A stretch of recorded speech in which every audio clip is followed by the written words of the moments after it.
before the first shot is fired, before a single soldier moves. Every modern war begins the same way on a map. Look at Venezuela on a world map. Now look at the United States. They seem worlds apart. So why has this one country appeared again and again in US intelligence briefings, military simulations, and classified discussions? The answer isn't ideology. It isn't about spreading democracy.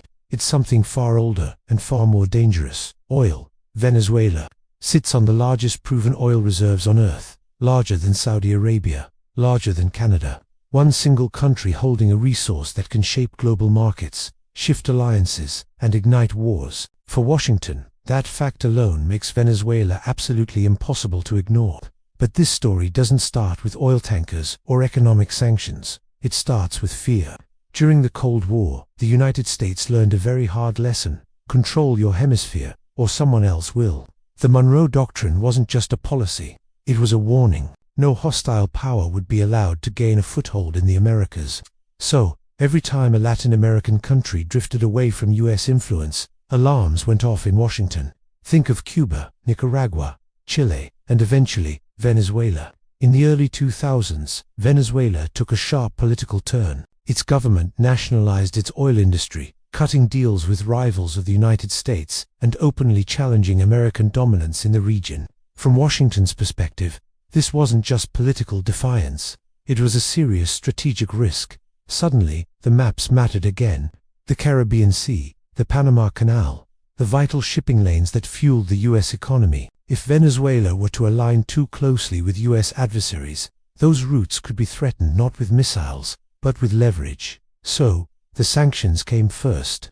Economic pressure, financial isolation, quiet moves designed to force change without ever firing a shot. Officially, there was no invasion plan on the table. But this is where the story takes a turn into the shadows. Military planners don't wait for permission. Their job is to prepare for possibilities. And over the years, reports have emerged never fully confirmed, yet never fully denied about contingency plans, scenarios, war games, what-if discussions. These weren't invasion plans in the traditional sense, like storming the beaches of Normandy. They were something far more modern. They talked about naval blockades, cyber operations, and supporting an internal collapse. Because in the 21st century, you don't always need boots on the ground to win. You just need the system to fail. The maps used in these simulations didn't show armies crossing borders. They showed flight paths, naval positioning, economic choke points. It was about applying pressure slowly, invisibly, until a country breaks from the inside. And then, the headlines started to catch up. There was talk of regime change. The US publicly recognized rival leaders. There were reports of covert meetings and leaked intelligence claims. To some Americans, this just looked like standard foreign policy. But to others, it looked like a familiar pattern repeating itself. Here's the most unsettling part of it all. The United States never officially declared war on Venezuela. There was no congressional vote. There was no primetime announcement of an invasion. And yet, the effects have been devastatingly real: economic collapse, a massive migration crisis, and widespread regional instability. So, was this restraint on America's part, or was it an evolution in the nature of conflict? History shows us something important. The most powerful empires don't always conquer land. They influence outcomes. They let pressure do the work that armies once did. Look at the map again.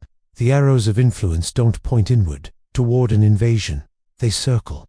They surround. And that is not an accident.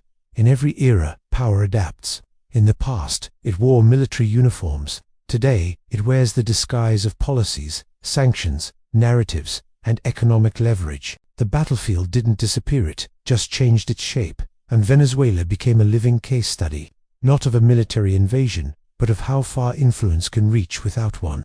Which brings us to the question that most people never think to ask. If a country can be crippled without a single bomb falling, if maps can decide outcomes before wars even begin, then what does victory actually look like in the modern world? And more importantly, how many other countries are already fighting wars that were never officially declared? If you want more stories that uncover the hidden side of history and power, subscribe to the channel and stay curious.